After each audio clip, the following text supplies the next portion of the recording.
Olá, sejam bem-vindos. E agora, quem somos nós? E está no ar o JediCast.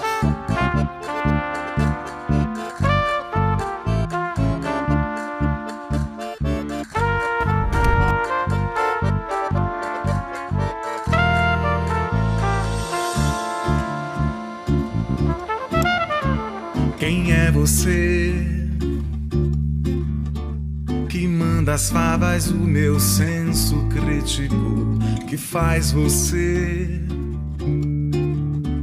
que ri da minha capa e dos meus discos e joga na fogueira os livros raros? Quem é você? Quem é você? Eu não sou mais eu.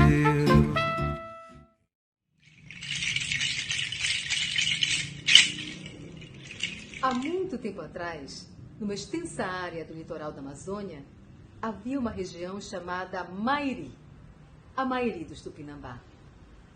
Seja bem-vindo ao 7º JediCast, o primeiro de 2021, em comemoração aos 405 anos de Belém. Sou Márcia Cambeba, sou do povo Omágua Cambeba, sou do Alto Solimões, Amazonas, e hoje faço parte dessa pluralidade étnica chamada Belém. E para falar dessa Belém Mairi, nós vamos convidar 2 professores da Universidade Federal do Pará, do programa de pós-graduação em História, professor Aldrin Figueiredo, professor Agenor Sarraf, e a professora doutora Ivânia Neves, do programa de pós-graduação em Letras. Nesse primeiro bloco, os 3 professores vão falar da pluralidade étnica de Belém. Professor Aldrin, a palavra é sua. Essa questão da pluralidade étnica, que tem a ver com diversidade, que tem a ver com, os franceses chamam de mélange, né? A mistura, né? Isso eu acho que é um elemento genético da sociedade brasileira. Quer dizer, não é só da cidade de Belém, da sociedade brasileira. Antes mesmo da conquista, a gente tem que pensar que a sociedade, digamos assim, amazônica, também brasileira, não, os turistas que aqui estavam não eram algo homogêneo, algo único, né? Um povo só. Então, tínhamos diversos povos, que ao longo do contato foi se ampliando essa ideia. A questão é que isso, ao longo do tempo, passou por diferentes interpretações ligadas à ideia de finitude da raça, né, associadas a padrões raciais, as questões de conflitos étnicos, né, conflitos raciais. Então, esse processo de detratação dos contatos interétnicos, que é o grande drama, né, é a grande questão que desemboca no racismo. Então, esse eu acho que é o ponto importante de inflexão, né, de reflexão e de inflexão sobre o tema. Então, eu acho que não dá para pensar a cidade de Belém sem pensar nos seus aspectos pluriétnicos, nos seus aspectos de diversidade, historicamente construídos ao longo do tempo, né, de diferentes povos que aqui habitavam e que vieram em outros momentos, e povos que foram e continuam sendo agregados a esse caldo, né, esse caldo de culturas, caldo de experiências, caldo de vida. Eu penso dessa forma. Essa preocupação com a questão da memória indígena da cidade de Belém, ela não é propriamente recente, né? Ela é transversal na historiografia. Porém, até por dever de ofício, por miopia historiográfica, por comodidade, por tradição de ofício, os historiadores eles foram, ao longo do tempo, se cercando da oficialidade dos documentos, da documentação. Nós já falamos um pouco aqui. A oralidade, os testemunhos da história, eles orais, da memória, da tradição, não é? Principalmente das referências indígenas, foram colocados, digamos, fora da história, à margem da história. Isso, de certo modo, está no gênese da historiografia nacional, né? Lá no século XIX, se prestares atenção na construção que o Vanhagen, que é considerado uma espécie de pai da historiografia brasileira, lá conectado com aquele movimento romântico, né? Enquanto o índio está fora da história do Brasil, é uma espécie de proto-história da sociedade brasileira. E era relegado aos estudos etnológicos ou à literatura. Então, é o momento que o indianismo está se projetando. Então, isso ocorre na historiografia. Muito recente, eu fiz uma tese de doutorado em que não esse tema da memória indígena era central, mas a fundação da cidade de Belém era central, porque é a obra do historiador e pintor, né, artista, que eu estudei, o Teodoro Braga. Escrevi muito sobre ele, era uma grande questão, né? Porém, a história que ele conta é a história de um momento do encontro de portugueses, de europeus e indígenas, né? Como um marco, né, central da historiografia brasileira, né? Um momento de contato de culturas, momento da criação dessa nova nação.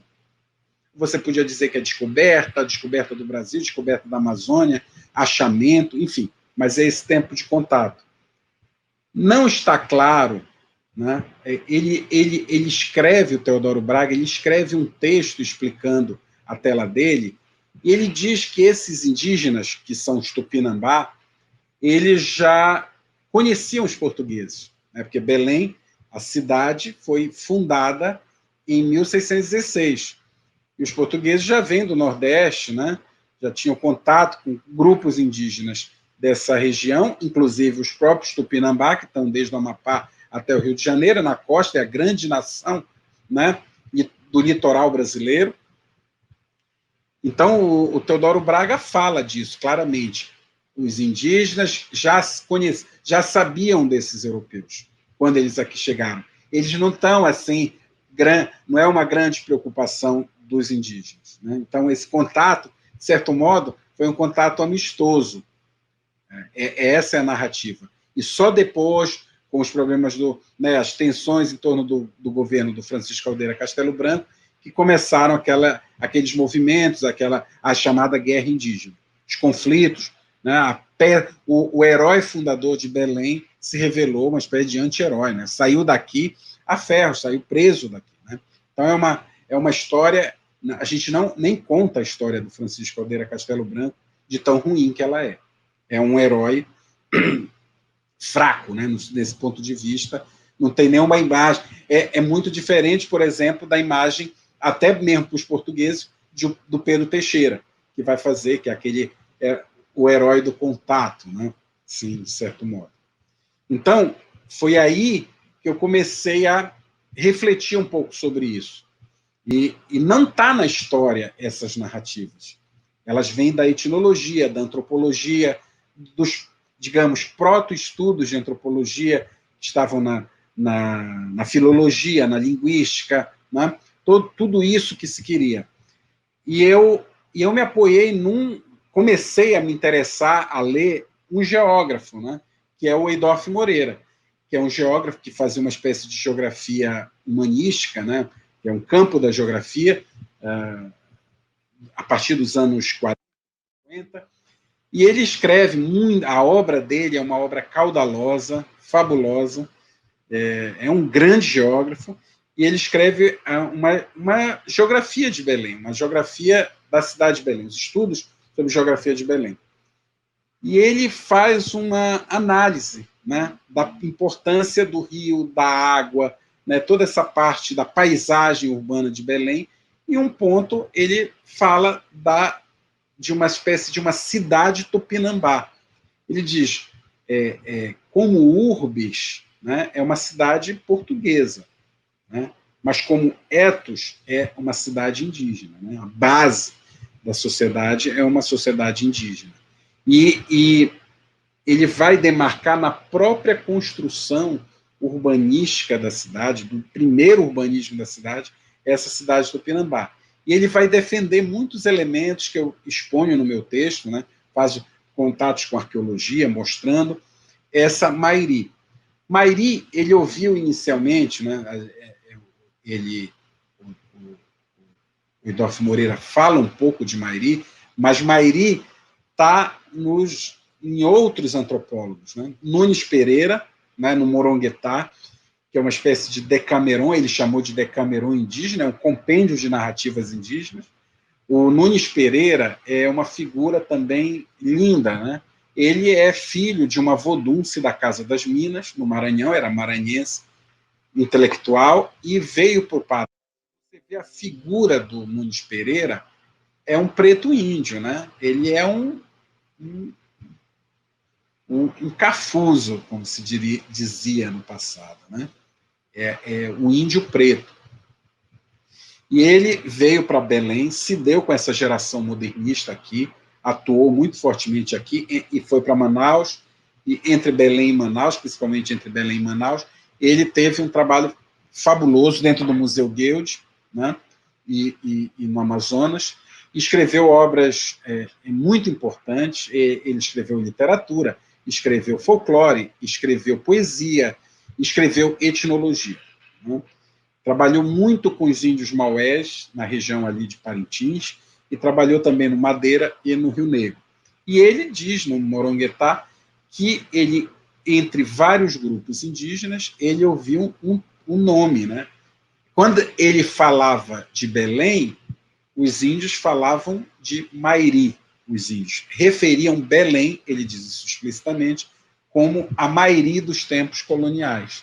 Quer dizer, e aí eu fui atrás disso, né? E fui ver, e ele já dá essas pistas, que outros pesquisadores antes dele, que viajaram pelo Amazonas, já tinham recolhido coisas parecidas. Alfredo da Mata, que era médico, o conde, famoso conde italiano, Ermanno Stradelli, né, que era fotógrafo, e que aparecem essas imagens dessa cidade. Falta dizer também que há toda uma iconografia indígena que foi construída ao longo do tempo. Os gravuristas, eu já falei um pouco aqui para nós, pintores, fotógrafos, antes dos gravuristas, falavam de uma Amazônia. Claro que a nossa maior referência de origem é indígena. Mas a gente pensa no índio fora desse centro, fora da cidade. A gente pensa que, quando Belém foi fundada, que aqui não havia nada. Que aqui era simplesmente uma passagem de índios, como se fosse uma mata.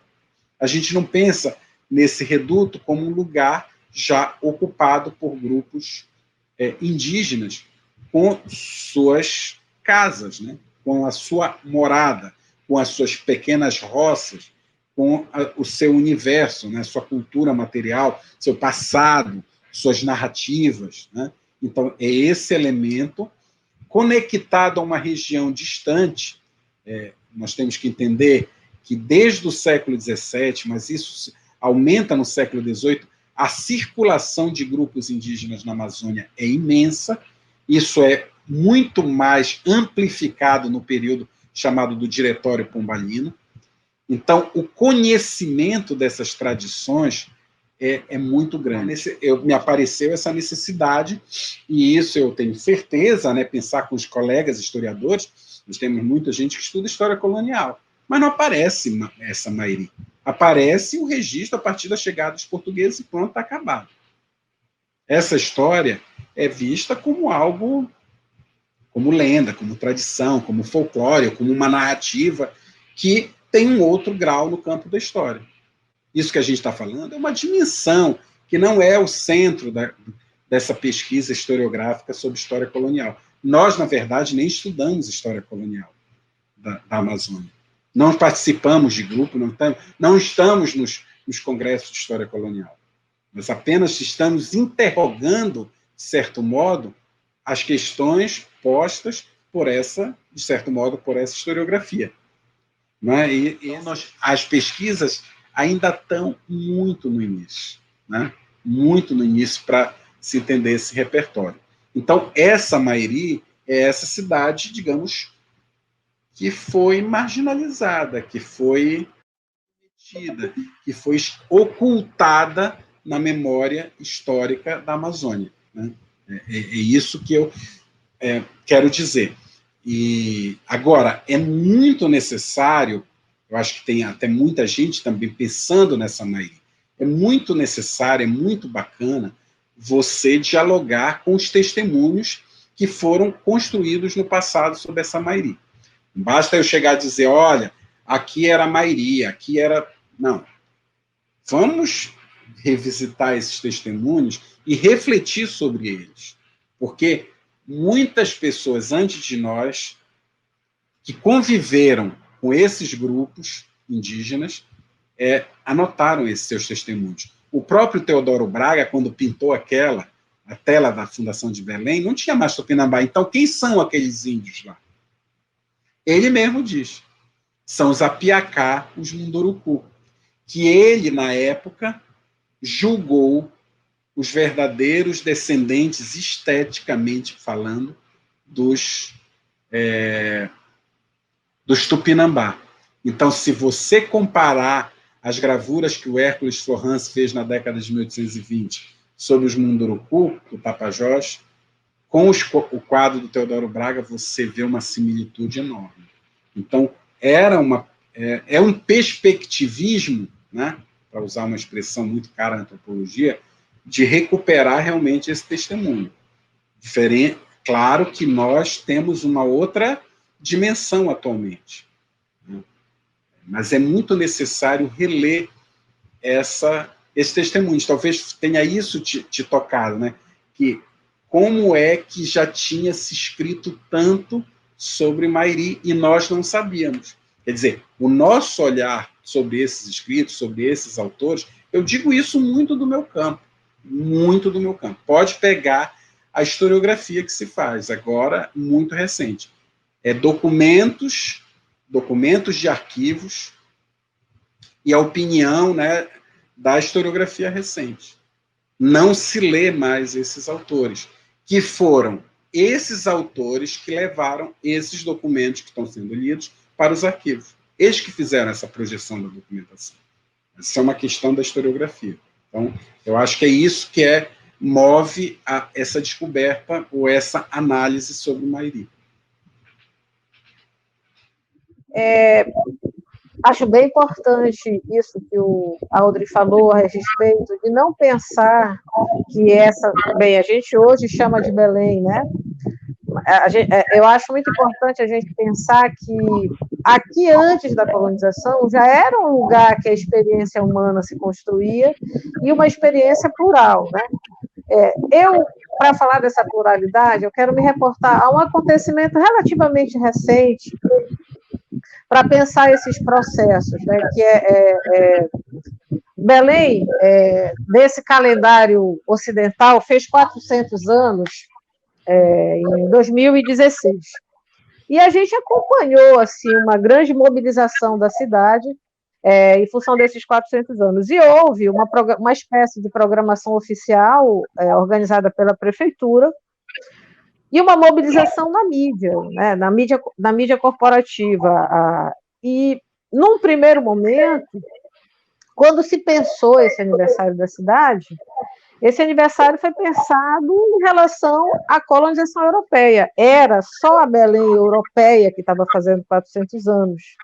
Então, houve um processo de silenciamento, tanto da presença indígena quanto da presença africana, né? Isso sem contar tantas outras presenças hoje. A gente, se anda pelas ruas de Belém, a gente vê os venezuelanos, assim como a gente já viu os haitianos, enfim, nesses 400 anos de história, a partir desse locus do Ocidente, a migração foi muito intensa de outros países, de outros estados. Mas, me reportando a essa comemoração especial dos 400 anos que a gente viveu há pouco tempo, a gente pode observar como houve esse silenciamento, né, por uma política da prefeitura, mas houve também uma reação. A cidade reagiu, e isso eu acho muito importante de ver que hoje a gente observa, por exemplo, a presença indígena na cidade, né? Hoje em Belém vivem 8 mil indígenas, não há uma aldeia, uma terra indígena organizada, mas há 8 mil indígenas. E há toda uma memória indígena que vive na cidade, que realmente constituiu a cidade. E houve uma reivindicação. Eu lembro que eu fui para o Ver o Peso, onde havia uma comemoração oficial, né? O prefeito fez o bolo, como sempre acontece todos os anos, mas nesse ano era especial, e havia um grupo de indígenas no Ver o Peso, assim, bastante aborrecido com o fato de que eles não foram, e que nenhuma sociedade indígena foi convidada a participar disso. E a presença africana também aconteceu uma situação muito delicada e muito ruim nessa comemoração dos 400 anos, que o Moisés Sarraf até analisa isso na dissertação que ele fez aqui na comunicação, que houve uma organização de pais e mães de santo aqui da cidade, que estavam ali na escadinha da doca, e um grupo de evangélicos impediu que eles entrassem na comemoração oficial, né, feita pela prefeitura, e foi muito desagradável assim, o que aconteceu. Então, assim, você vê uma cidade pluriétnica, mas uma cidade cujos espaços são racializados. Então, você vê que na comemoração oficial da cidade, não havia participação indígena, nem participação efetiva, digamos assim, dessa representatividade afrodescendente que é forte em Belém, né? Agora, onde estão essas pessoas, né? Onde vivem essas pessoas de Belém? A gente pensar nos subúrbios, até se a gente pensar no noticiário policial, você vai ver uma presença racializada no noticiário policial de Belém.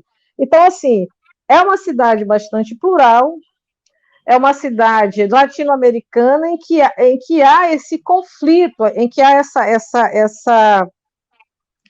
essa violência mesmo em aceitar isso. Mas há também fortemente uma reação, e eu acho que o aniversário de 400 anos evidenciou isso. Nos grafites, né, em 2016, o grafite era uma manifestação de rua muito forte em Belém.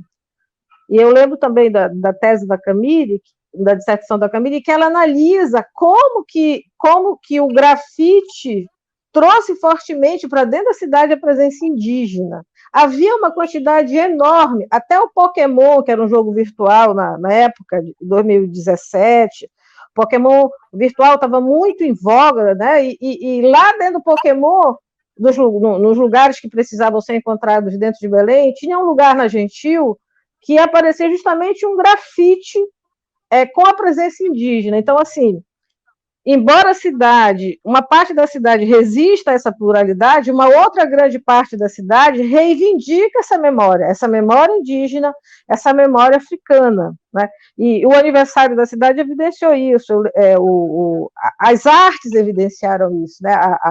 Eu lembro de um projeto do Street River, que foi feito na Ilha do Combu, pelo Seba Tapajós, e ele pintou na Casa dos Ribeirinhos, e toda a contestação que eu tenho, porque ribeirinho é uma coisa que precisa ser problematizada, ele fez o Street River, que era uma grande crítica. Por que a população das Ilhas de Belém também estava fora dessa comemoração oficial da prefeitura? Então, assim, é uma cidade que, ao mesmo tempo, procura silenciar essas outras constituições. Uma parte silencia, mas outra parte reivindica essa memória, essa ligação, porque é como se houvesse uma incomunicação, né, da nossa memória aqui de Belém com a nossa história, né?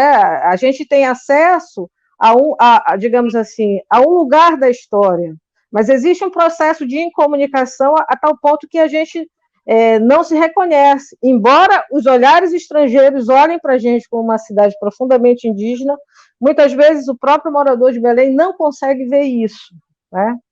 Então, acho que a nossa discussão vai caminhar por aí. Professora, é interessante o que a senhora está dizendo, e no que a senhora falava, eu ia refletindo aqui um pouco também a questão, porque a gente tem uma associação indígena em Belém chamada Uicacuara, da qual eu sou vice-presidente e o Miguel Guimarães é o presidente, né? E a gente tem feito esse trabalho mesmo de buscar catalogar aonde estão esses indígenas, e como eles estão, porque não é só aonde está, mas como estão esses indígenas, qual as políticas públicas para esses povos que vivem em Belém? Que processo de invisibilidade nós estamos sofrendo nas cidades? Uma que a gente vê que todas as cidades, me corrijam vocês se eu estiver errada, mas todas as cidades da Amazônia, parece na minha cabeça, elas estão de costas para o rio, né? Assim está Manaus, assim está Belém, assim está São Paulo de Olivença, assim, enfim, elas estão de costas para o rio. Não se tem um olhar para os povos indígenas, o ribeirinho, os povos quilombolas, e a gente não vê esse diálogo acontecendo, não vê essas conversas acontecendo com a cidade. Por exemplo, nós temos o nosso bem viver, que eu chamo de uma pedagogia indígena. Como trazer esse bem viver para conversar com a cidade? A gente não quer mudar a forma de vida de ninguém, mas a gente pode também convidar para uma reflexão, para um pensar reflexivo, crítico reflexivo, sobre nossas ações e o planeta, nossas ações e a questão ambiental, nossas ações e a própria Amazônia. Eu, como amazônida, o que eu penso, como que essa Amazônia percorre o meu ser, como que essa Amazônia me territorializa, já trazendo para a geografia, como que essa Amazônia me representa como identidade. Identidade pessoal e identidade coletiva. Né? Tá. Então... O Agenor voltou. O professor Sarraf... Professor Sarraf, é com o senhor a pergunta. Você ouviu a pergunta? Sim. Eu queria falar sobre essa Belém que se pluraliza a partir das diásporas, não só de fora do Pará, da Amazônia, mas das diásporas internas. E eu queria falar de um dos marajós que constituem Belém. E todas as regiões que compõem o Pará, vamos dizer, desenham, pintam essa história dessa pluralidade étnica, dessa etnicidade que a Ivânia tanto vem trabalhando, como é que uma cidade se constitui nas suas várias tonalidades culturais. E eu queria falar que, historicamente, Belém, na verdade, não nasce de costa para o rio. Pelo contrário, a cidade se forma numa comunhão de sentidos e sentimentos com o rio, porque as populações indígenas que chegavam, e aí o Aldrin é um cara que estudou muito isso, orientou trabalhos, tantos outros historiadores, das populações indígenas que chegavam para comercializar nessa cidade primeira, né? Então, quantas populações indígenas vão tecendo essas relações de poder e de afeto com essa cidade, e aí a chegada dos colonizadores, das diferentes populações africanas, ou outros europeus, ou norte-americanos, que vai compondo. Mas outro dia saiu uma reportagem, o quanto Belém tem de Marajoara.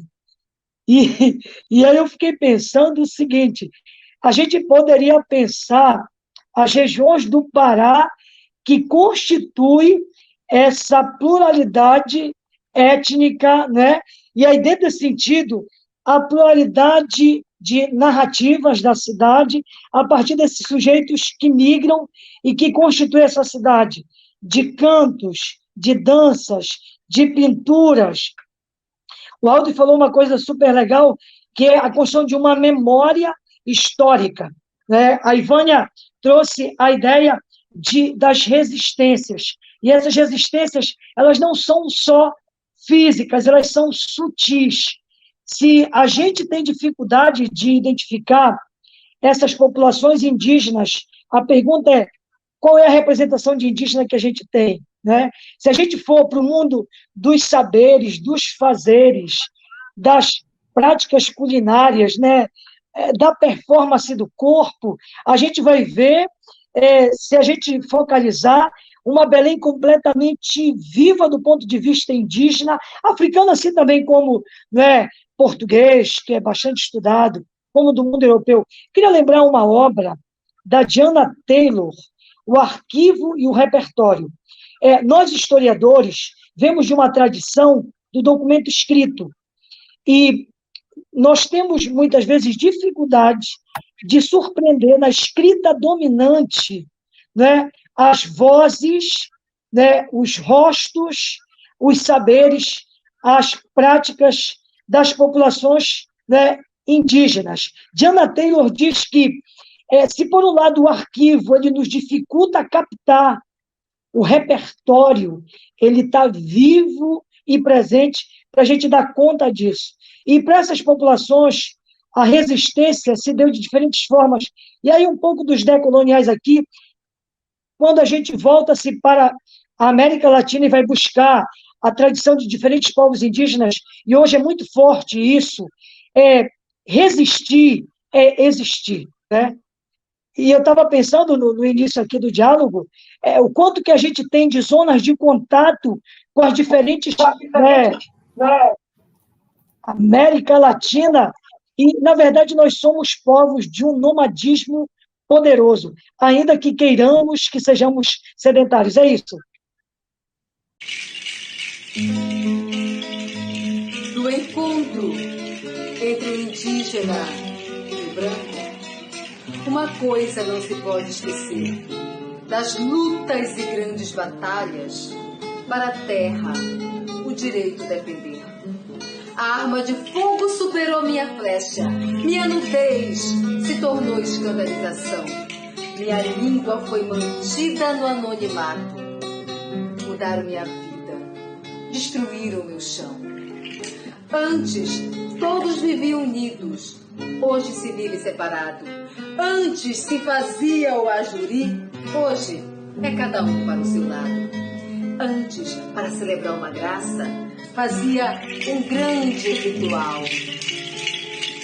Hoje, expulso da minha aldeia, não consigo entender tanto mal. Como estratégia de sobrevivência, decidimos em silêncio ficar. Hoje nos vem a força de nosso direito reclamar, assegurando ao Stano Tiura a herança do conhecimento milenar. O que fazer com o homem na vida que fere, que mata, que faz o que quer?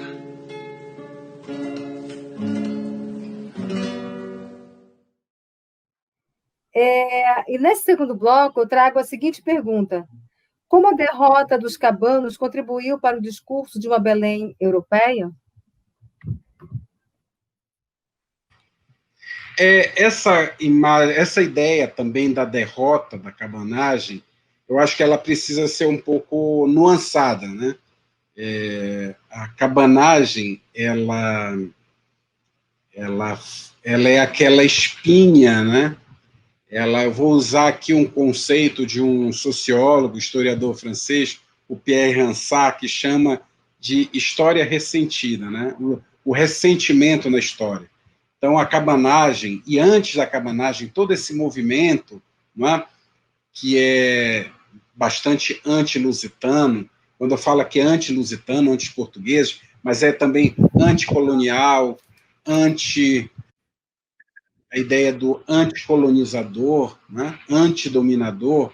Então, esses movimentos que ocorreram principalmente entre o final do século XVIII e a primeira metade do século XIX, que foi muito fortemente, estão imbricados à própria noção de independência do Brasil, e que aqui a gente tem um momento crucial, né, a famosa tragédia do Briga e Palhaço, que é aquela espinha mesmo, né, marcada assim, na garganta do amazônida, do paraense, elas refletem esse ponto de integração, né, esse ponto de conflito entre a região, a nação e o global, né? É um pouco esse tópico que eu queria chamar a atenção.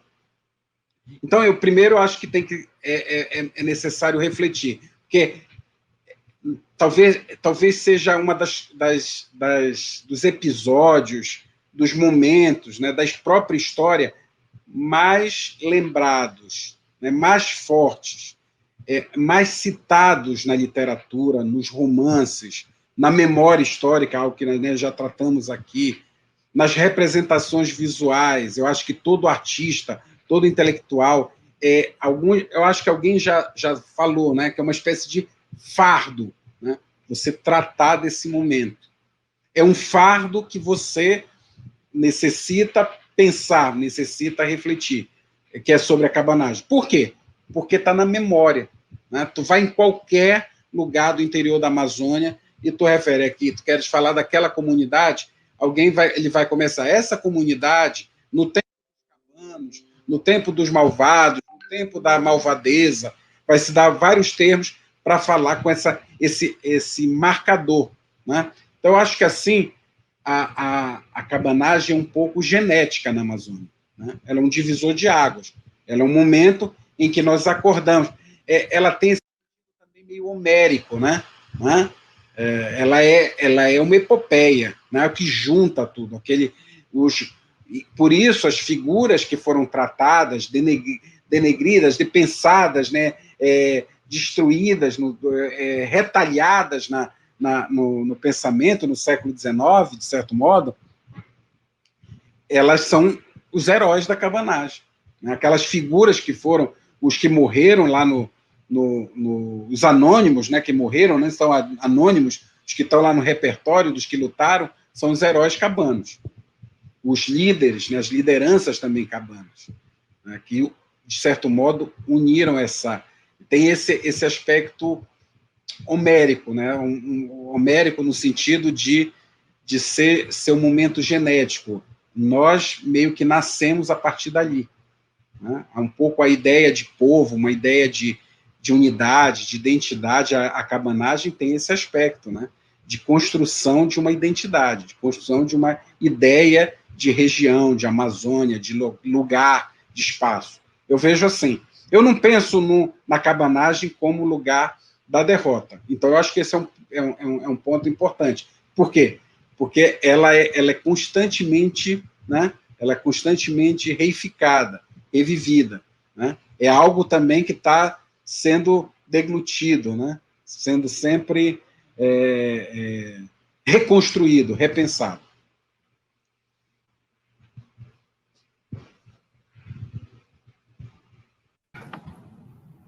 Professor Genor Sarraf. Vamos lá, então. Eu estou em pleno acordo com o professor Aldrin. Eu gostaria de tocar num ponto interessante, que é essa ideia, porque é uma questão histórica de pensar esse grande capítulo, um capítulo que até hoje não acabou, né? Que está sendo construído e reconstruído, e o quanto a cabanagem nos constitui amazônidas, paraenses, marajoaras, e como ela se internacionalizou, né? Os ecos dessa cabanagem foram para as outras fronteiras, ela como que foi essa grande narrativa histórica que costurou diferentes tempos. Tanto é que, nas pesquisas arqueológicas, você vê como é tão forte as narrativas cabanas, que quando você chega para fazer pesquisas em sítios arqueológicos, as populações locais, elas identificam peças como da época dos cabanos, né? Então, a época dos cabanos compõe-se, é um palimpsesto, né, de diferentes tempos. E aí eu queria falar de um ponto, o Aldo falando, ele me motivou a pensar nisso.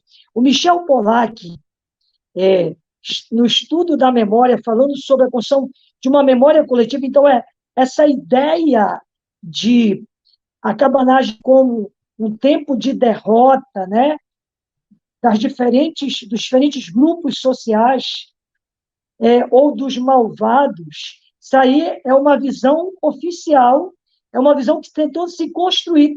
Tem, inclusive, uma historiografia que defende essa perspectiva. Por outro lado, existe uma outra historiografia que vai mostrar o quanto que essa grande epopeia, eu vou usar aqui a expressão que o Aldo trouxe, é incrível, ela traz exatamente o tema que nós estamos debatendo aqui, ela revelou não só as contradições sociais de uma região, né, que estava sob o julgo e a dominação, né, dos portugueses, mas também não são homogêneos, são heterogêneos, e vai trazer a pluralidade, né, de grupos sociais, de interesses, quando diferentes vozes, né, diferentes necessidades, expectativas e interesses, para pensar o Thompson aqui, emergem. Também sonhos, as pessoas que estavam naquele contexto sonhavam e eles eram sujeitos da sua própria história. A cabanagem revela os diferentes outros, as diferentes outras. E aí, nesse sentido, o Pollack tem uma passagem que ele diz que é incrível. A cabanagem, aqui usando o Pollack, né, fazendo uma alusão, ele não disse dessa maneira, mas do poder da memória, ela é um acontecimento latente, presente, atual. Então, portanto, essa luta, essa forma de resistir, de contestar, que emerge em diferentes momentos na história da Amazônia, do Pará e aqui, né, pensando Belém, todas as lutas sociais de hoje, elas recuperam memórias do passado.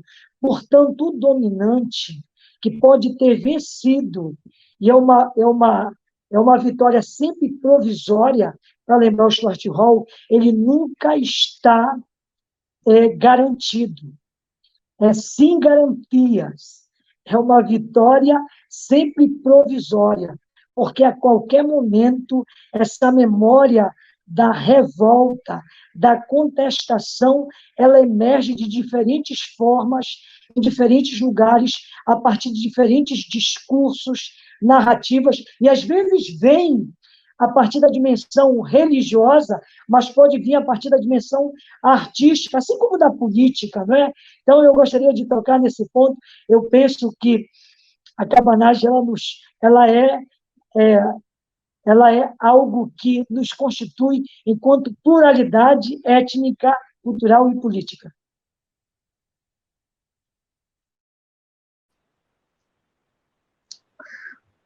Ok?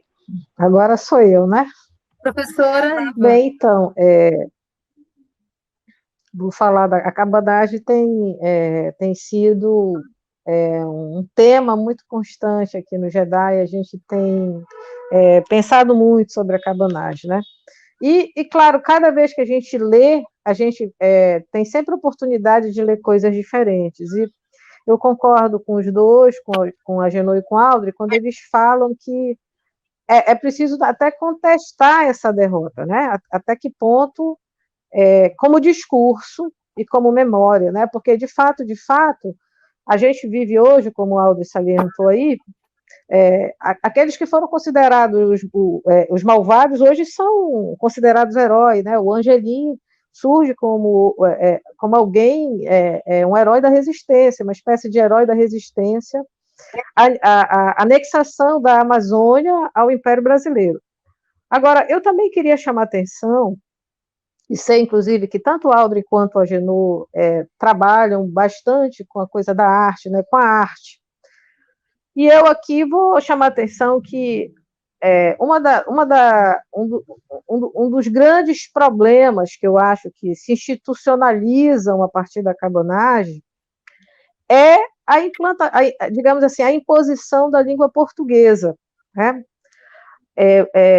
Essa não é uma informação muito conhecida, mas em Belém, até a cabanagem, então vamos pensar em Belém até 1830, a língua portuguesa era uma língua minoritária em Belém. Só um pequeno grupo de portugueses e de seus descendentes falava a língua portuguesa, né? A língua falada em Belém, a língua majoritária, era o Nhangatu, que é uma língua de base tupi, né? Embora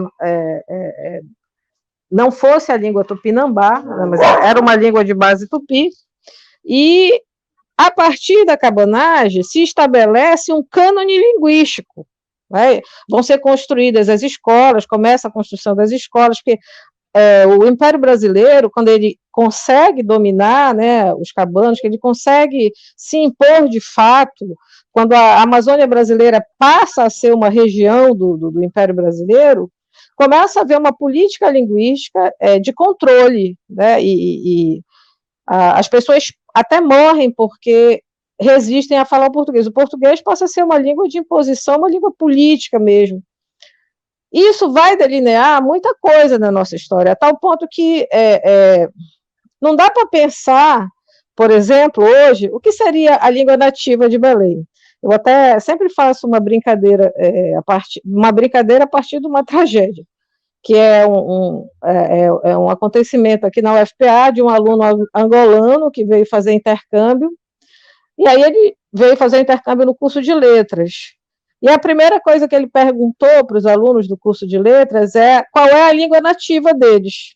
Olha só, um aluno angolano. Angola, a língua oficial de Angola, também é o português, mas só 6% da população angolana fala o português, embora seja a língua dos documentos, a língua da academia.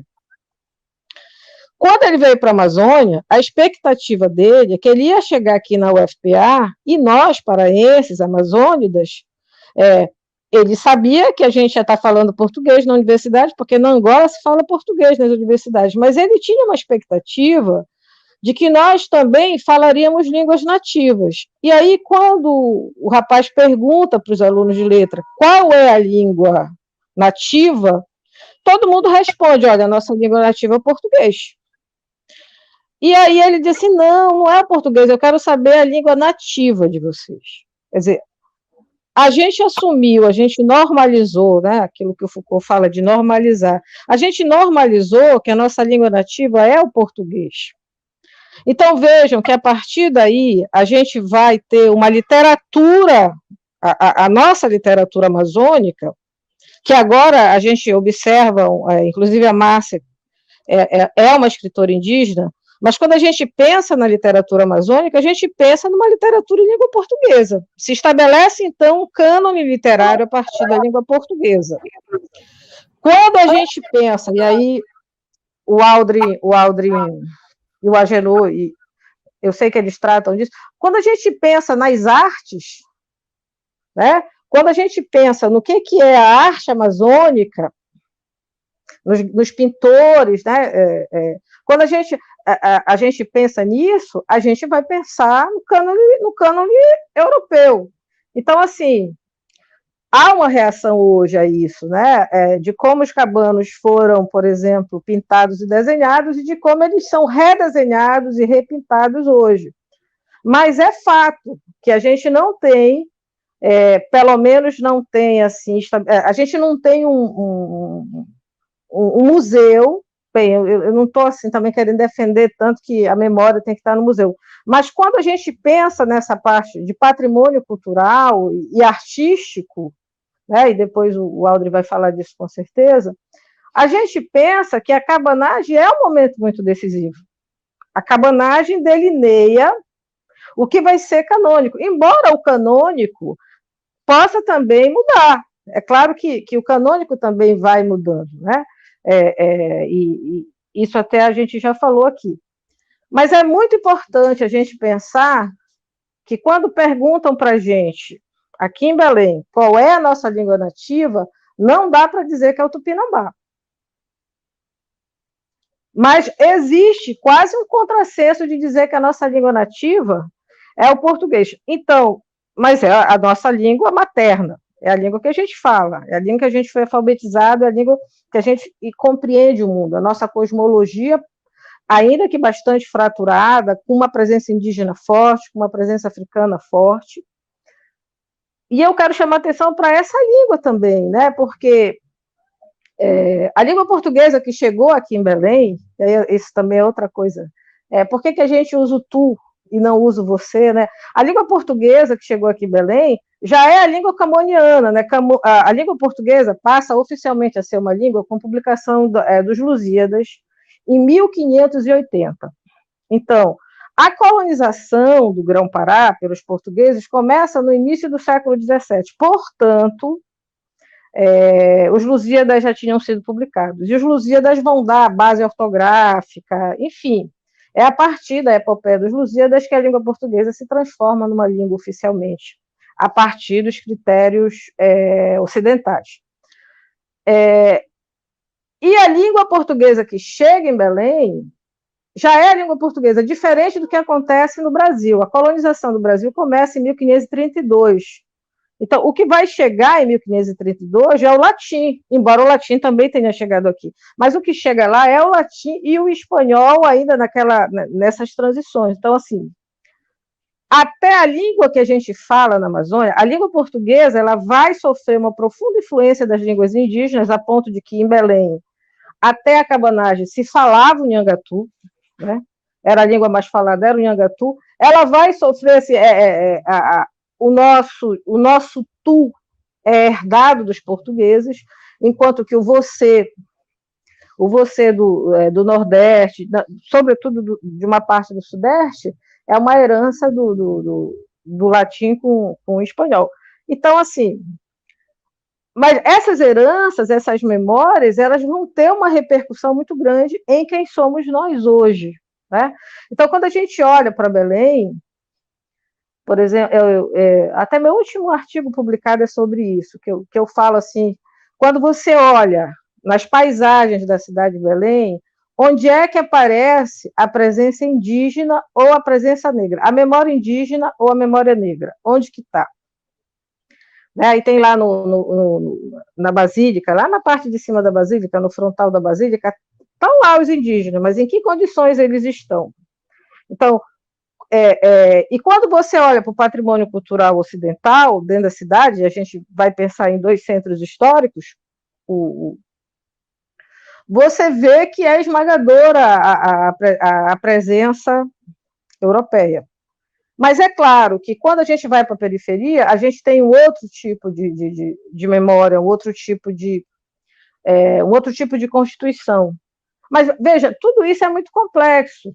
Eu penso, sim, que a cabanagem é um momento muito decisivo nessa questão racial, porque foi uma rebelião muito heterogênea, mas que envolvia alguns interesses racializados. Havia um interesse, por exemplo, na liberdade, na abolição da escravidão, havia um desejo por parte dos cabanos, dos negros, de alforria. Havia uma série de outros interesses das sociedades indígenas, que inclusive vão se conflitar a um conflito entre os Munduruku e os Mura, que vai ser muito decisivo.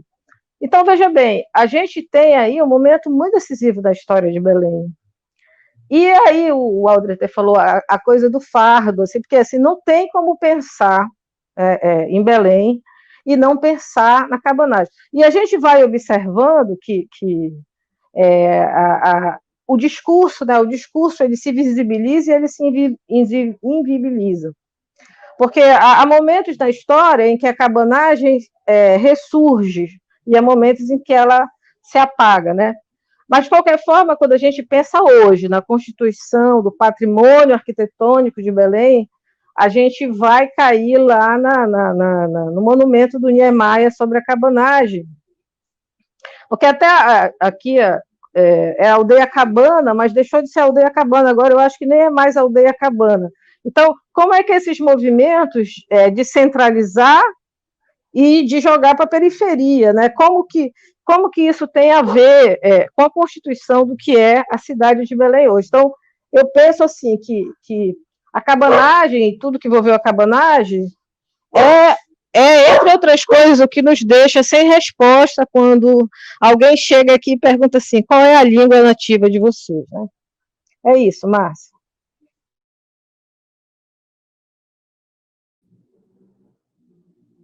Maravilha, professora. Gratidão por essas colocações a todos os três professores. Fechando esse segundo bloco e abrindo o terceiro bloco, nesse terceiro, os professores convidados farão perguntas um para o outro. Então, a professora Ivânia, para a pergunta para o professor Aldrin. O professor Aldrin para a pergunta para o professor Agenor Sarraf. Tá, então eu posso começar, né? Estou doida para fazer essa pergunta para o Aldrin. Aldrin, eu queria muito que você falasse para a gente dessa pluralidade étnica da cidade a partir da produção artística que se quer tradutora da cidade, né? Eu queria te ouvir falar sobre isso e como é que Mairi se inscreveria nisso aí, ou não se inscreveria, né? Ou não se inscreveria. Sim. Eu vou responder a tua questão do presente e do passado. Os anos, eu vejo o movimento, existe um movimento hoje na história da arte, que é um movimento, acho que internacional, que está buscando algumas questões que nós estamos discutindo aqui, né? Eu até chamaria atenção um pouco para esse tópico, né? Primeiro, pensar que a cor, esse dado étnico, né? A cor, a corporeidade humana, ela tem códigos, né? Códigos de representação. Isso está na história da arte, mas a reflexão sobre esses códigos é muito recente. Ela data aí dos anos 90 para cá, né? Charles Healy, historiadores da arte que têm discutido a questão da cor na história da arte. Há um historiador, um artista também, pensador, David Bachelor, que eu tenho lido muito, e outros autores, que falam numa espécie de cromofobia, né? Que é o medo de retratar a cor na história da arte. A dificuldade, as tensões em retratar a cor. Não é propriamente a algeriza ou o próprio racismo, mas é a tensão em retratar a cor. E nós, ao longo do tempo, aqui na Amazônia, a própria representação visual tratou muito disso. Por exemplo, até a metade, mais ou menos, do século XIX, a gente podia dizer que que os lugares sociais de negros e índios estavam mais ou menos que perfeitamente definidos socialmente, né? Uma espécie de servidão urbana, a escravidão, o lugar do branco, mais ou menos dentro daquela sociedade as pessoas lidavam nisso, com os conflitos, com a desigualdade, né? Todo aquele universo que nós sabemos em relação à escravidão. Mas quando o tópico da liberdade entra em cena, isso entra em conflito. Essa questão passa a ser uma questão séria. Hoje, quando a gente fala em racismo, a gente associa logo à escravidão, né? A gente pensa assim, o racismo é fruto da escravidão. No meu entender, e eu cada dia mais estou tratando um pouco disso, o racismo ele passa a ser um problema, assim, muito maior quando a questão da liberdade é tocada, né? Quer dizer, quando brancos e negros passam a pensar num jogo de igualdade, né? Quando os negros, ou a população afrodescendente, como a gente pode dizer, ou indígena, toma pé realmente dos seus elementos centrais de liberdade. Então, o abolicionismo passa a ser uma questão... O racismo e o abolicionismo estão muito ligados. Isso é muito tenso. Por quê? Porque quando aquela população escrava se vê livre e é associada a esse universo da liberdade, né, isso causa uma grande questão para toda essa representação. Eu vou dar um exemplo. Nós tínhamos grandes artistas aí, fotógrafos, né? Por exemplo, o Felipe Fidanza, que é um fotógrafo português, é quase um mito de origem na fotografia aqui no Pará. Ele, quando chega aqui em 1867, vindo de Portugal, ele faz uma coisa muito interessante. Ele leva para o estúdio dele aquelas figuras de rua, os chamados tipos populares. Uma negra velha vendendo frutas, uma cabocla, mulata, o carregador de carvão, essas figuras que muitos fotógrafos no Brasil, Marc Ferrez, né, outros fotógrafos fizeram no Rio de Janeiro, no Recife, na Bahia. Ele leva aqui, na década de 1860, 67, 69, ele leva isso para o estúdio dele. E faz cartões de visita. As pessoas compravam aquilo, né? O Peter Mason chama isso, né, as imagens do exótico, compravam isso e enviavam para a Europa. Uma espécie de choque da civilização nos trópicos. Eu chamo isso de cromofilia, né? É uma espécie de desejo pela cor, pelo exótico, né? Isso acaba com a abolição. Para finalizar bem o que a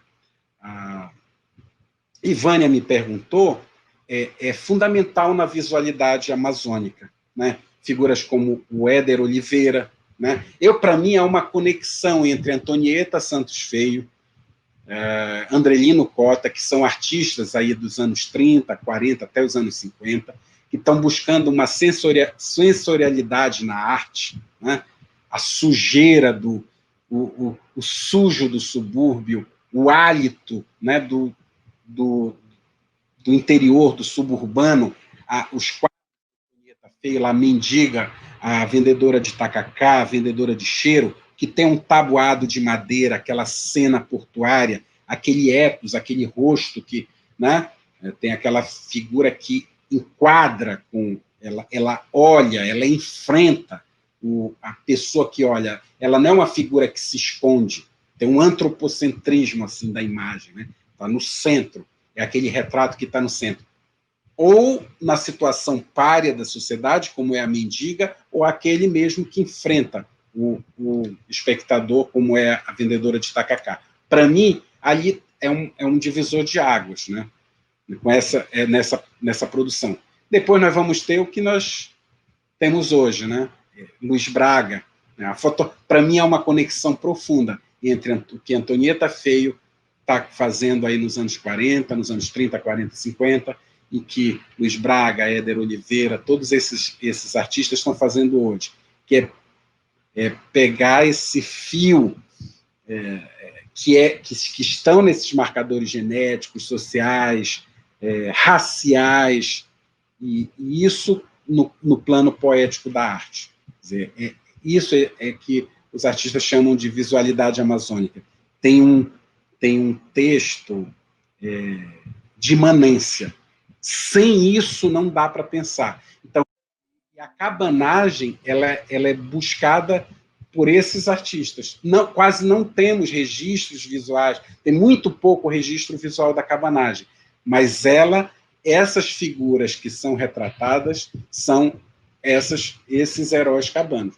Poderia ter desde daquele cabano altivo, né, que é de um cara de fora, né, o Alfredo Norfini, até o cabano triste e se mesmado no Carvalho Lobato aqui. Então, esse aspecto, que é tão crucial hoje, ele é fundante nesse movimento das artes. Ok. Quem é agora é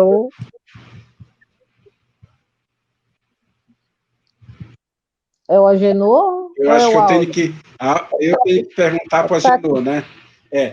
Para o Agenor, eu vejo a pergunta para o Agenor, que eu acho que o trabalho dele já um pouco caminha nisso, uma espécie de miopia historiográfica que eu acho que eu construí um pouco isso no meu trabalho de mestrado sobre a pagelança. Mas eu queria perguntar sobre um olhar de centro para as outras Amazônias. Como ele viu, como ele percebeu, porque ele fala a partir do Marajó, não só de um lugar que ele escolheu para estudar, mas de um lugar de onde ele vem. Como ele vê essa miopia, dessa centralidade, eu penso logo diretamente de Belém em relação a essas outras Amazônias, quer dizer, como ele vê a construção historiográfica, uma certa de miopia historiográfica, em relação a essas outras Amazônias, que não são essas centrais, esses lugares de centro, Belém e Manaus, por exemplo.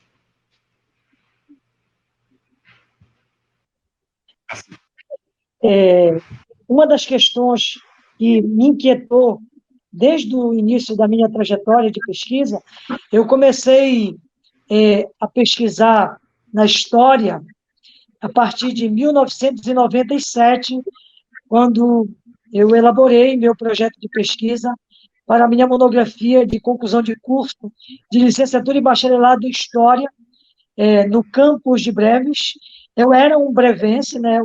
Venho de uma família ribeirinha, pobre, mas muito sonhadora, muito batalhadora, que migrou para o município de Melgaço, que é um dos 16 municípios do arquipélago, hoje, né?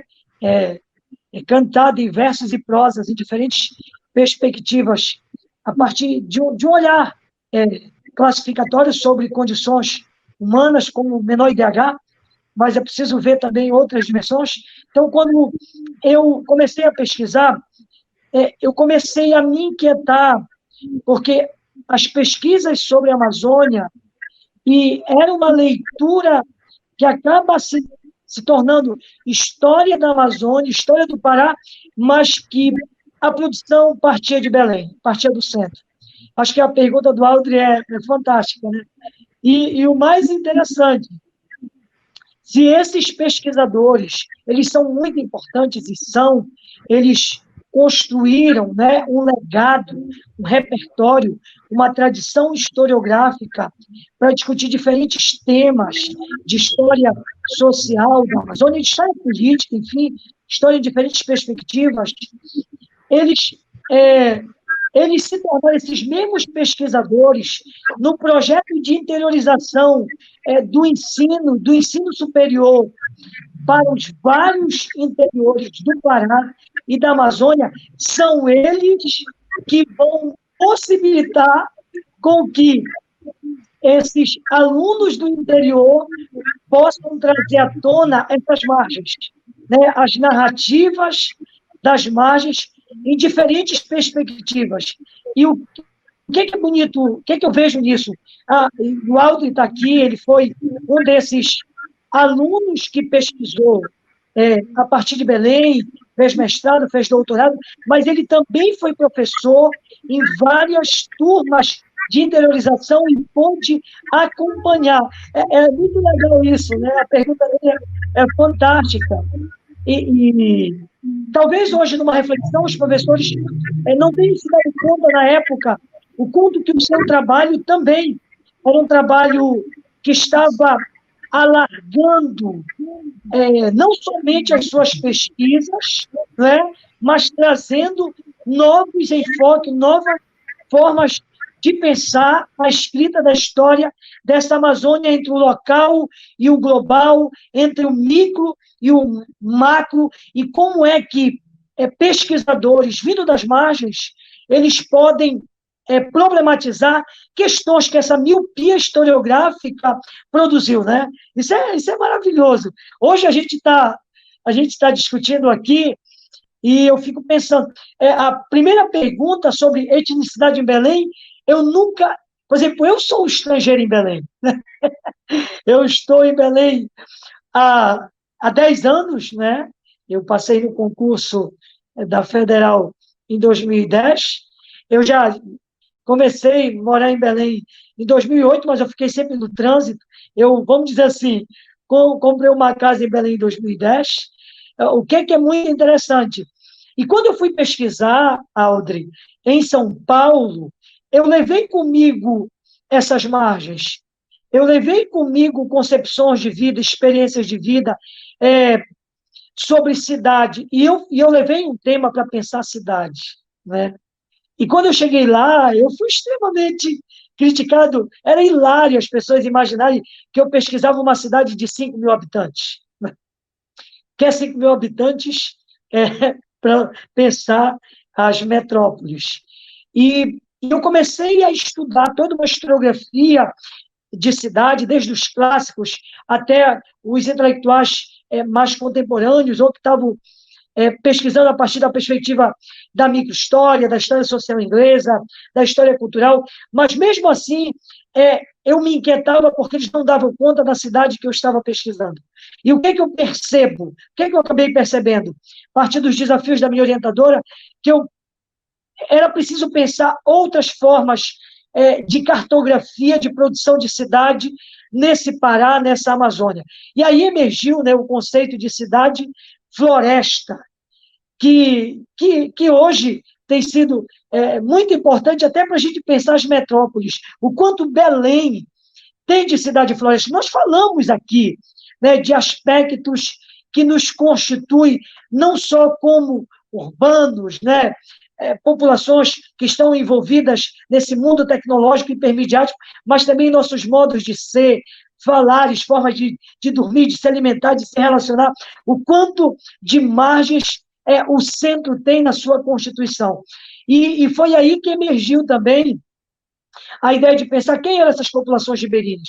Que eu comecei a estudar, né, a construção de uma cidade no arquipélago de Marajó que se constrói, que se tece a partir de saberes dos rios, das florestas, das matas, das religiosidades, de tradição oral, do mundo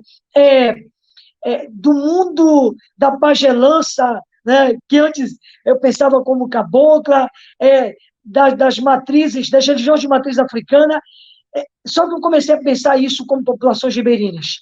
E aí, ao começar a mergulhar nos estudos culturais e conhecer os trabalhos do Stuart Hall, isso me ajudou a pensar que era preciso desconstruir, era preciso ver as racialidades que escondia o ribeirinho, né?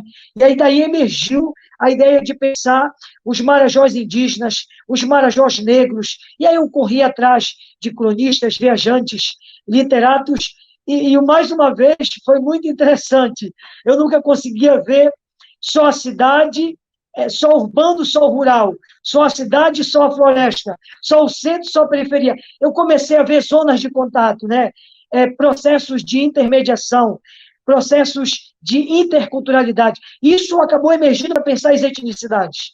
Foi aí que emergiu a ideia de pensar também um Marajó afro-indígena. E depois, olhando para a América Latina, eu descubro circuitos de danças, de artes, né, grupos que estão trabalhando com cantorias, com pinturas, e já usando esse termo. O Aldo, inclusive, no livro dele, talvez ele não lembre, mas tem momentos que ele fala desse afro-indígena, estudando a pagelança, né, os tradicionais cultos afros na Amazônia a partir dos literados. E aí, assim, fechando o meu raciocínio, eu penso que a minha pesquisa e a pesquisa de uma série de outros alunos que se formaram no projeto de interiorização, eles puderam, vamos dizer, alargar, esgarçar essa escrita da história de uma Amazônia que agora é muito mais plural, né? Uma história que é muito mais em zonas de contato, não somente com o interior e a capital, né? O centro e a periferia, né? Mas também para além das fronteiras amazônicas. E as pesquisas do Audrey têm trazido isso para a gente, tem nos ajudado, a gente tem debatido muito e a gente tem aprendido bastante nessa reflexão, né? Para fechar, eu diria que nós estamos num momento muito especial da produção do conhecimento, que é uma produção de um conhecimento muito mais de uma memória sensível. O Audrey falou a partir das artes e da literatura. Eu diria que eu que venho desse mundo em que os documentos escritos eles são mais escassos, mas é da voz de diferentes narradores, né, dos rios, das matas, das florestas que migram e constroem a cidade, que levam essa floresta, esse modo de viver no Rio, para construir uma cartografia urbana. A partir da tradição oral, a gente tem uma escrita da história muito mais sensível, muito mais humana, né? Muito mais ligada aos sentimentos que nos tecem como pessoas. Eu diria, então, que é uma escrita da história muito mais afetiva. É isso.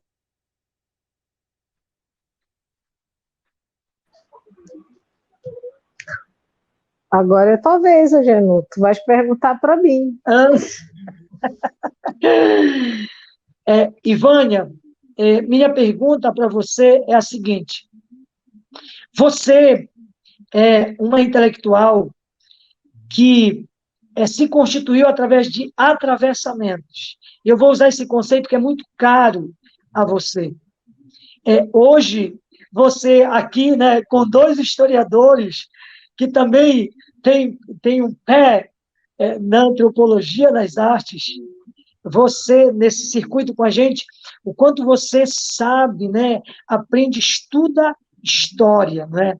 Não só você vem das letras, do campo da linguística. Eu gostaria que você falasse como é que, na tua trajetória como aluna, pesquisadora, profissional e hoje, né, uma intelectual, como é que essa tua ida para dialogar com vários campos do saber te permite olhar essa diversidade étnico-racial e essa interculturalidade que nos constitui como amazônicos? Então, é uma boa pergunta.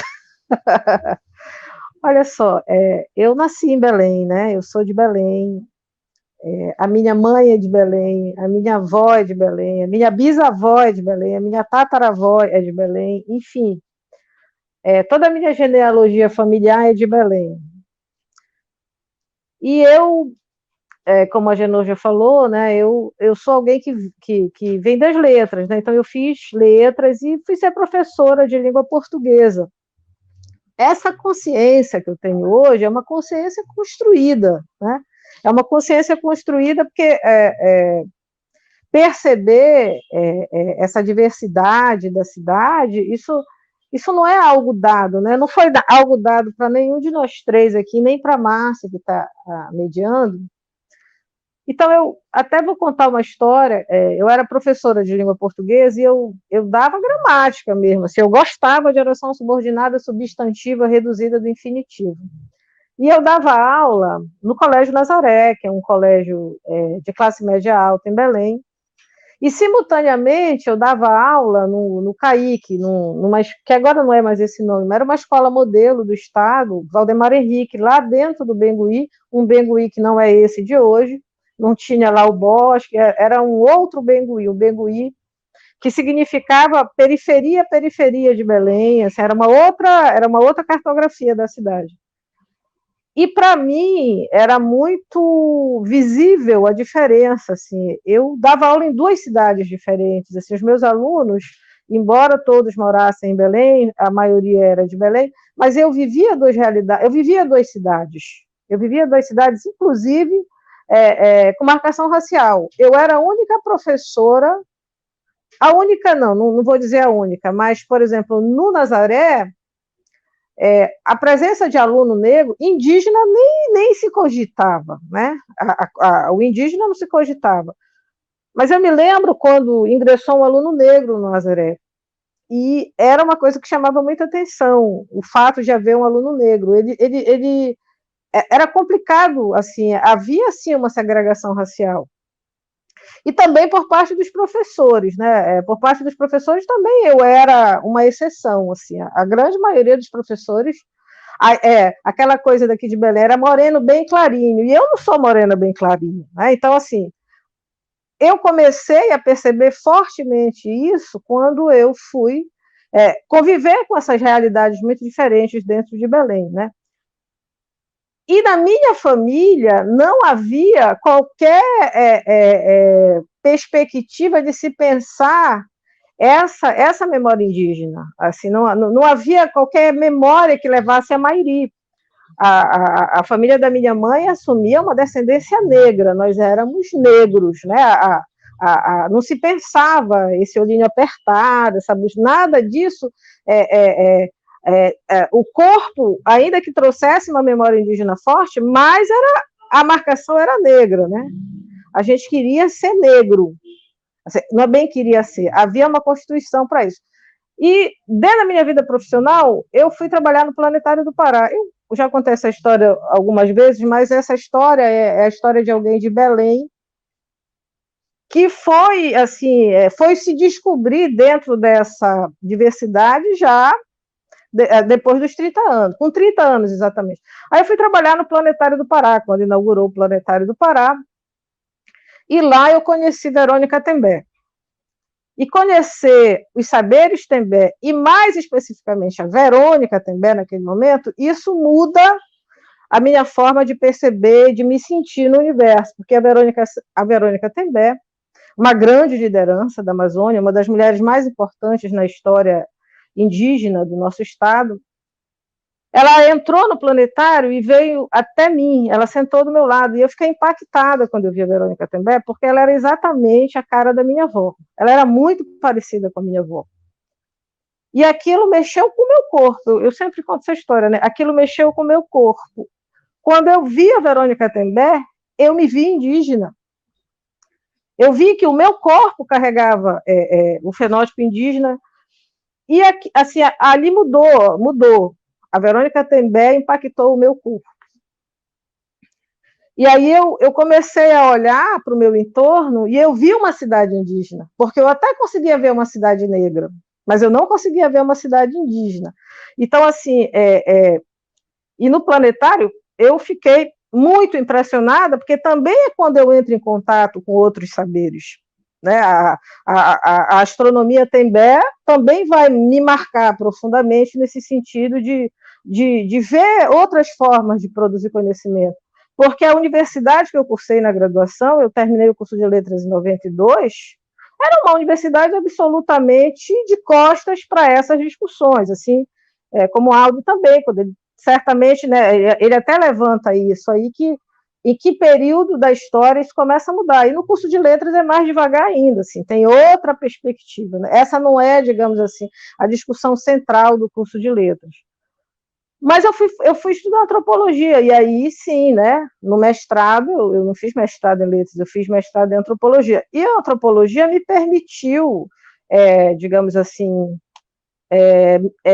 interagir com esses saberes indígenas, não só dos Tembé, mas dos Suruí, Aiqueuara, e no doutorado, a minha tese de doutorado é com 6 sociedades indígenas tupi. Então, assim, como eu disse no início, essa percepção, ela não é uma percepção dada, né? Como para muitas das pessoas que estão nos ouvindo, assim, que para nós hoje, né, que estudamos muito sobre isso, que já temos uma trajetória pensando nisso, isso até já ganhou um ar de naturalização, mas, assim, eu diria que para a grande maioria ainda não, né?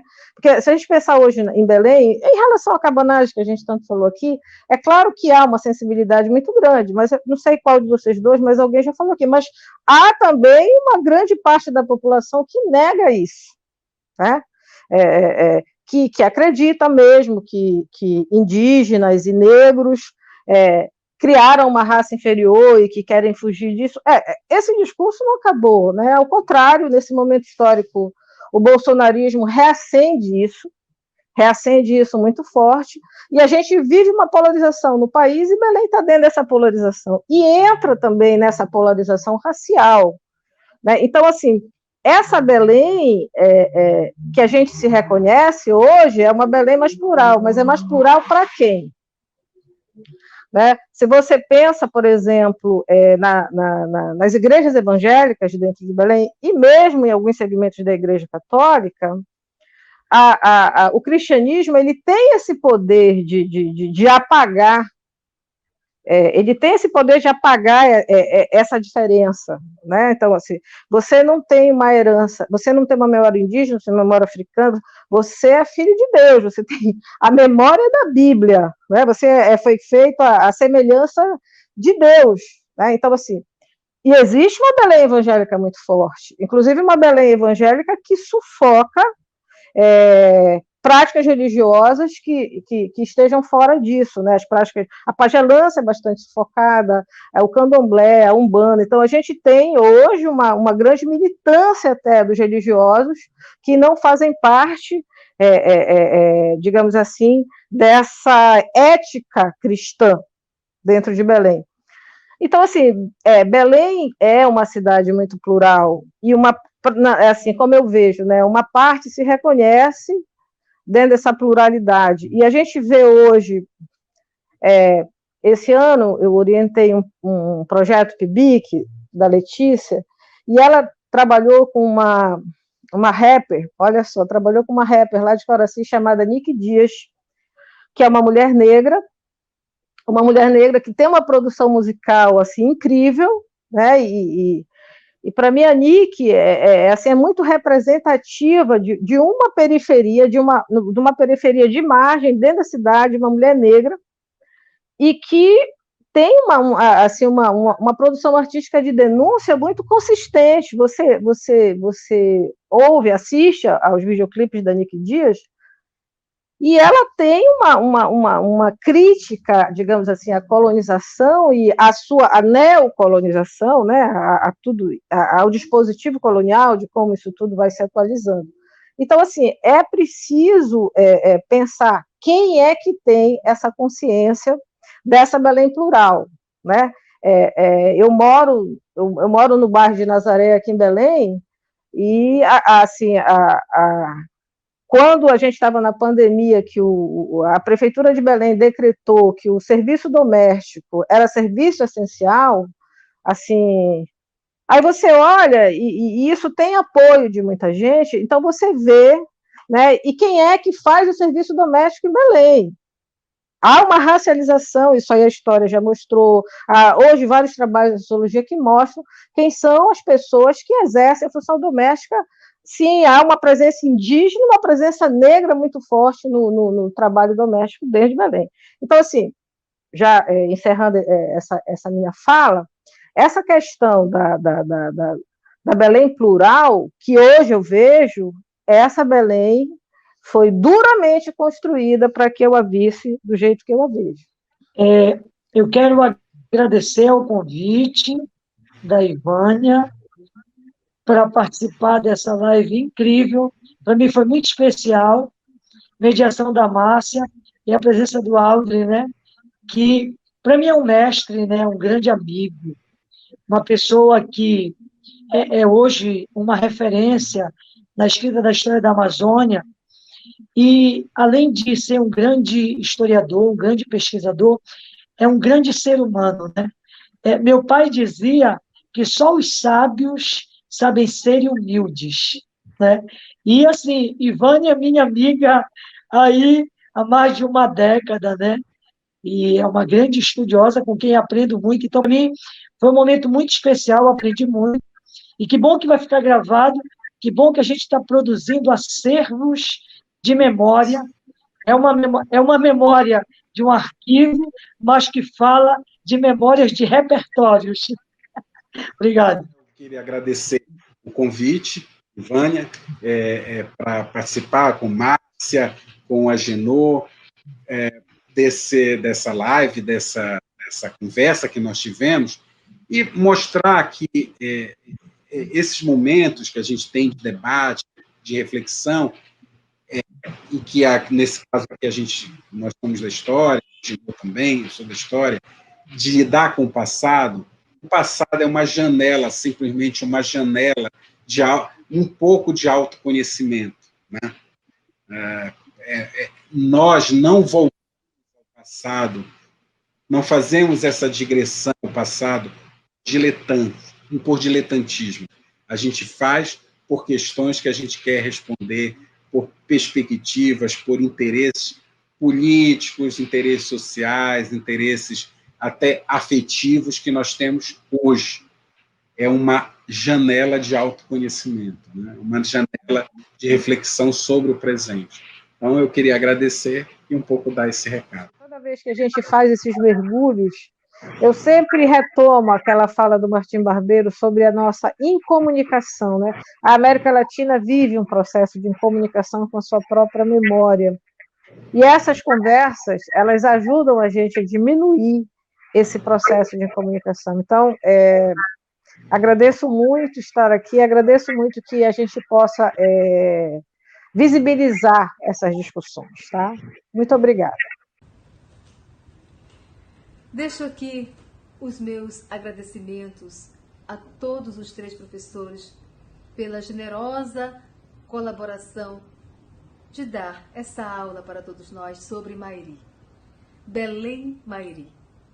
Ainda temos muito a pesquisar, temos muito a conhecer sobre Belém, sobre Mairi, a Mairi dos Tupinambá.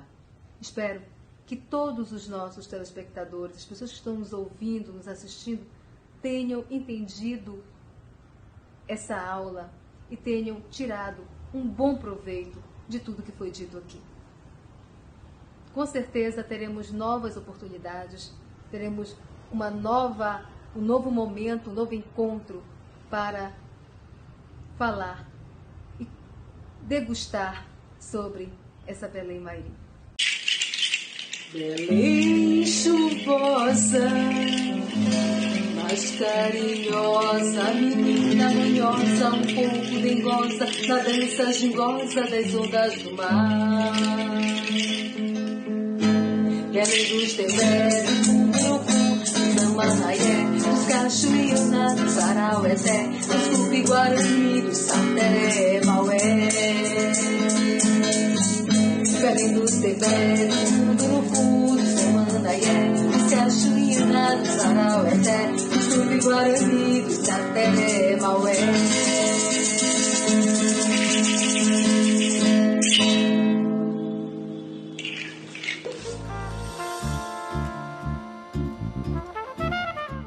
Quem é você que manda as favas o meu senso crítico? Que faz você